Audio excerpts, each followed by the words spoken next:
తీన్మార్ మల్లన్న చాలా మర్యాదగా చాలా బాధ్యతగా ఈ వీడియో చేస్తున్నా. నీకు చిత్తశుద్ధి ఉంటే ఈ వీడియోకు జవాబు చెప్పు. నువ్వు ప్రశ్నించే గొంతునని చెప్పినావు, నువ్వు ప్రజలకు ప్రతినిధిగా ఉంటా అని చెప్పినావు, నువ్వు పార్టీలకు వత్తాసు పలకనని చెప్పినావు, నువ్వు అంగిలాగు పాలిటిక్స్ చేస్తా అని చెప్పినావు. నువ్వు జియో 46 గురించి నీ స్టాండ్ ఏంటి? నిరుద్యోగుల జాబ్ క్యాలెండర్ గురించి నీ స్టాండ్ ఏంటి? నీ నిరుద్యోగులకు సంబంధించినటువంటి నీ ప్రణాళిక ఏంటి? నువ్వు ఏ ముఖం పెట్టుకొని నువ్వు ఓటు అడగడానికి వస్తున్నావు? నువ్వు ఇవాళ ఎమ్మెల్సీగా నిలబడే నియోజకవర్గాలు నేను కూడా పట్టభద్రుని కాబట్టి, నేను అన్ఎంప్లాయిడ్ జేఏసీ నేషనల్ జనరల్ సెక్రటరీని కాబట్టి, ప్రశ్నించే గొంతును కాబట్టి ఇవాళ నేను నీకు ప్రశ్నిస్తున్నా. ఈ విషయాల మీద నాతో లైవ్ లో డిబేట్ కూర్చోగలుగుతావా? నీకు ఈ పర్సనల్ గా తీసుకోకు, పర్సనల్ గట్స్ కాదు. నువ్వు నేను తిట్టుకున్నాం, మేము అనుకున్నాం, అది పర్సనల్, అది పక్కన పెట్టేసి ఇవాళ బాధ్యత గల ఒక ఎమ్మెల్సీ క్యాండిడేట్ ఒక ప్రభుత్వంలో ఉన్న పార్టీకి టికెట్ ఇచ్చింది.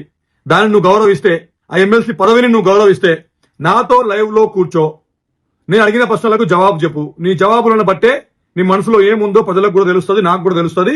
ఒకవేళ నువ్వు చెప్పింది నువ్వు బాధ్యత తీసుకుంటే, నువ్వు నిరుద్యోగులకు, నువ్వు ప్రజలకు బాధ్యత వహిస్తే, నువ్వు దాని మీద బాధ్యత తీసుకుని ఒక స్టాండ్ తీసుకుంటే, నేను నీ ఇండిపెండెంట్, నీ ఆపోజిషన్ ఉన్న ఇండిపెండెంట్ క్యాండిడేట్లకు నేను మాట్లాడి విత్డ్రాల్ చేసుకుంటారు, వాళ్ళు విత్డ్రాల్ చేపిస్తా. 46 జియో నిరుద్యోగులు మొత్తం నీ కోసం క్యాంపెయినింగ్ నేను చేపిస్తా. నేను ఏం చెప్తే వాళ్ళు ఖచ్చితంగా అది చేస్తారు. Accept this challenge and reply me. Teenmaar Mallanna వద్ద నిజంగానే 100 కోట్ల రూపాయలు ఉన్నాయా?